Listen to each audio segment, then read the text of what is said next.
always food for thought.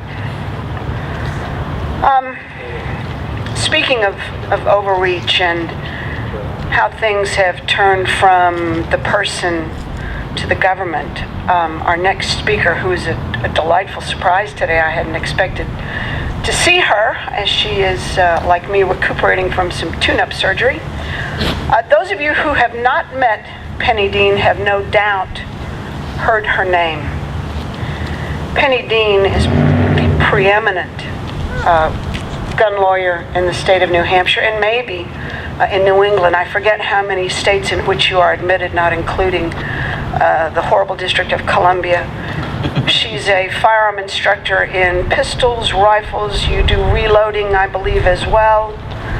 This is a serious woman, and she brings to us today some news of what's going on with the ever-encroachment of the federal government into our rights. So Penny, please welcome Penny Dean to the podium, and listen carefully because this is very scary stuff.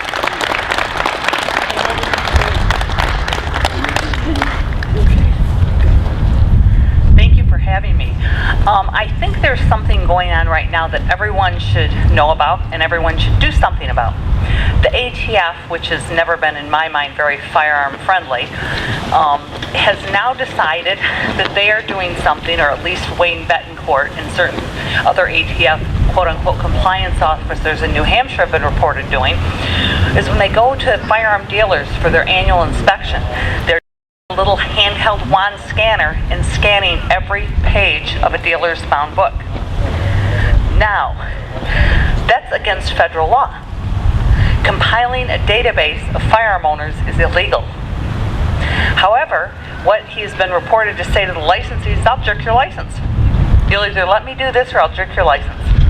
Or I'm investigating a crime. The only thing is he's not authorized to investigate. He's authorized to inspect.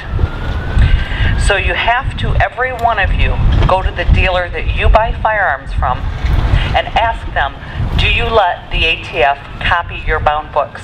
Because do you want the ATF knowing the make, model, serial number of firearm you bought on a given date? Do you want that gun registration list being compiled? And what I intend to do, I've got calls into at least 3 dealers that I've been told regularly allow this. And I'm going to ask the dealer, quite frankly, to their face, do you allow this? Has this been done in your store? And I think every one of you need to ask the dealers where you purchase firearms if they've done that and if they've allowed that, and then decide what you want to do about that. Because we cannot allow that. And the dealers who have been man enough to stand up, and let me tell you what, they are modern day heroes. They are modern day patriots. They are modern day founding fathers, because they are literally risking their liberty and everything else, their fortune, their freedom. And I can tell you right now, one example is Packin' Arms in Maine. When he refused to let Wayne Bettencourt copy every page in his bound book, they went and got a federal warrant and brought a dozen armed federal agents to his facility to rip it apart. And that is ongoing. We're going to have things one by one by one. The dealers who are standing up are really getting hammered, and so you guys have to go around to your dealers and give them just support, but also to be a stick or to be a watchdog and say, we don't want this to happen. If this is happening in your store, we want to know about it, because we don't want our list taken out. You know what they've done with the list already that they took from Packin' Arms? They've went to all these people's doors. They've knocked on the door of these people and said, Mr. Smith, I know on June 4th, 1944 at 2:44 p.m. you bought a Glock 23 serial number AB3123 from Packin' Arms. You still got it? Did you really buy it? And they said, on top of that, you probably shouldn't shop there anymore. He's under federal investigation and you could get in trouble too. Now, do you want your tax dollars being spent that way? Do you want them coming to your door and asking these things? And this has been reported by many people. So the thing is, they're starting at one place and they're going around and they're going around. This has to stop. And this can only stop if we start calling our elected officials and say, Fast and Furious wasn't enough for the ATF? What else do they want to do? Well, and they're doing it in our backyard. They're not doing this in Connecticut. They're doing this in Maine, New Hampshire. They're doing it in Massachusetts. This is our home area. This is where we care about. This isn't even next door. This is in our communities. And we have to stop that, and we have to let these dealers know that that's not acceptable. The other thing we have to encourage all dealers to do is get audio and video recording in their stores. So when these guys come in there, it's audio and video recorded. So there's no question of, oh, this dealer who's under indictment is lying about what was said. You see it in black and white. You see there, and I'll tell you what, it's an amazing thing how audio and video recorders can change behavior. I've seen it happen again and again and again. Again and again and again. And then we have our second danger of the day, because we always have at least a couple dangers, and these are things that people don't think about, and it goes back to the jury box. And I couldn't agree more with the former speaker, but here's something you have to know. More than 30 states in this country elect trial judges. And when you elect a trial judge, you can unelect a trial judge. Okay? This state doesn't. They're appointed for life. And short of rape, rob, and stealing, they're not going to get unappointed. They don't get booted out. And the judge, the trial judge, is incredibly powerful person. They determine whether or not the jurors here at the jury nullification, whether or not it's quote unquote appropriate for the case. Even though you say, well, we passed the law, and I go, yeah, that's really nice. My father told me, it is not he who maketh the law that is the giver of law. It is he who interpreteth the law that's the giver of law. And trial judges are incredibly powerful. And here's something those of you who aren't part of the system might not know. For convenience, this is only for convenience, understand. They've changed the juror questionnaire. The juror question, oh yeah, they changed it. It's for convenience, just for administrative convenience, you have to understand. They changed the juror questionnaire from a very comprehensive questionnaire that asks you if your family members were in law enforcement and all sorts of very specific questions that you have to ask yourself. If your freedom was at stake, would you want to know that this man is married to a police officer, or that woman is, or whoever it is? Would you want to know that? I would. Okay, these questionnaires have become very vanilla. Very vanilla. And what you need to do is look at the old juror questionnaire and the brand new one that's just for administrative purposes to make things easier, you understand.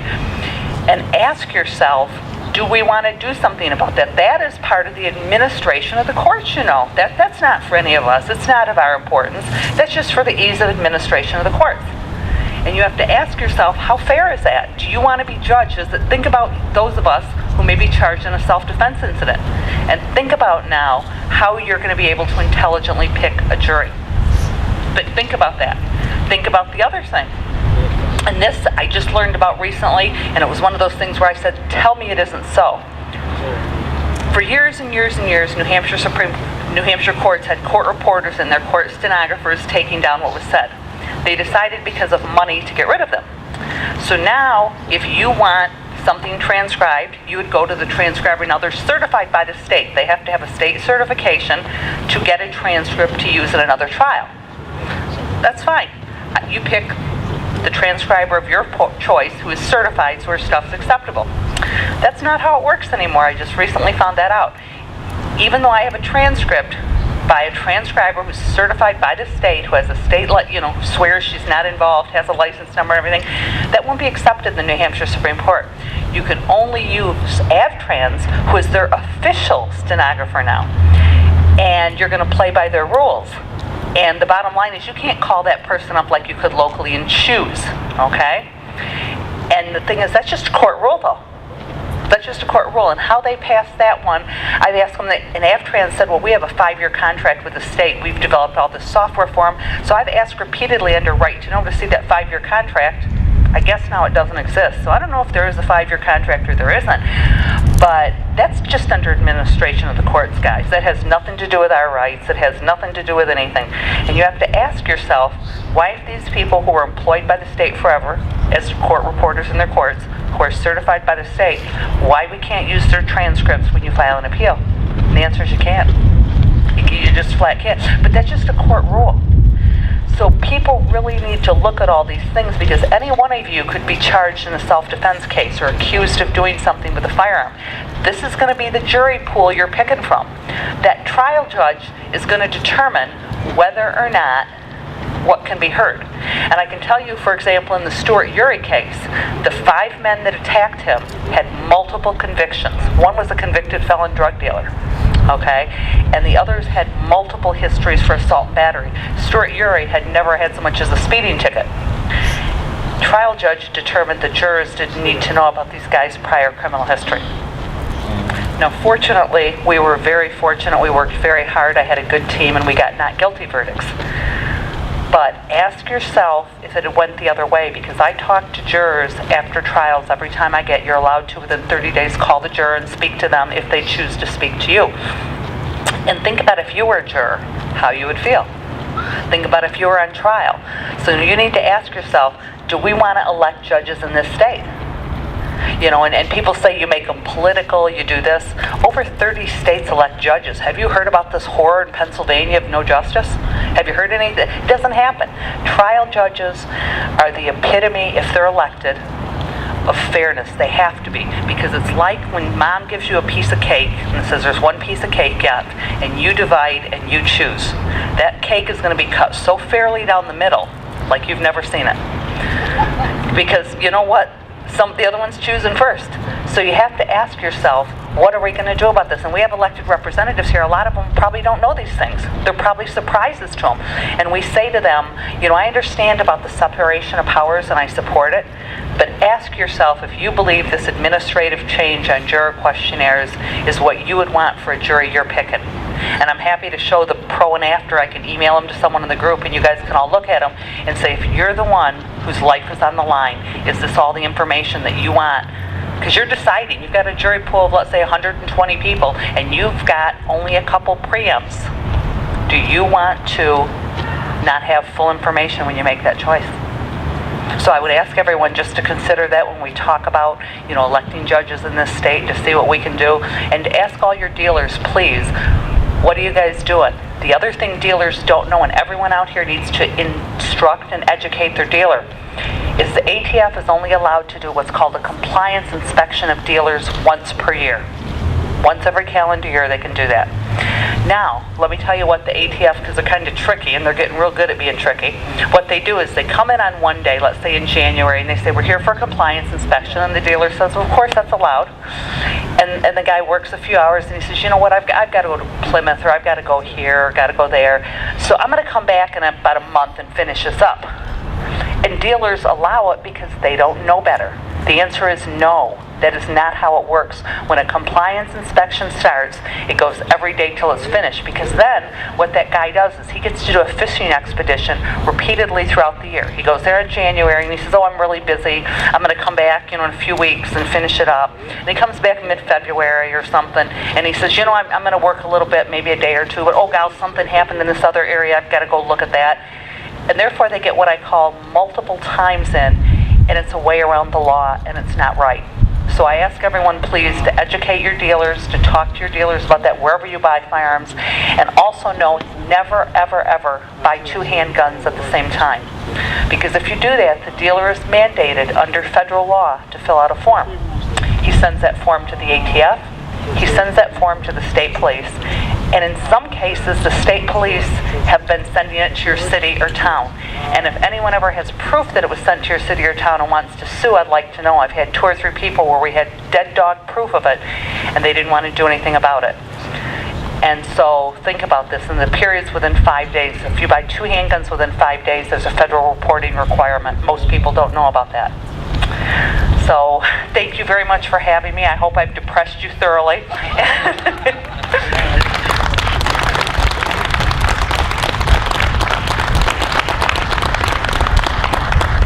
Isn't so much depressed as it is continually surprised. I didn't know about that 2 handgun purchase rule, and I was unaware that any dealer would send that on to your local municipality.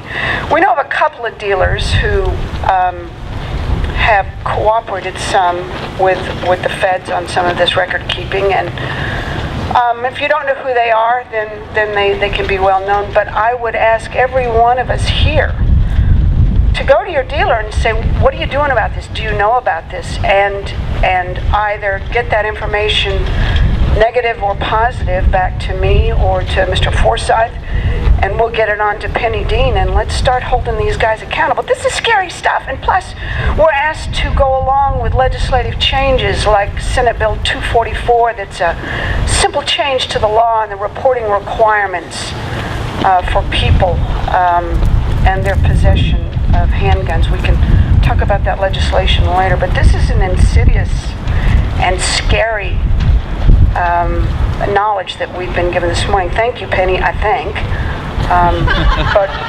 But we'll stay in touch.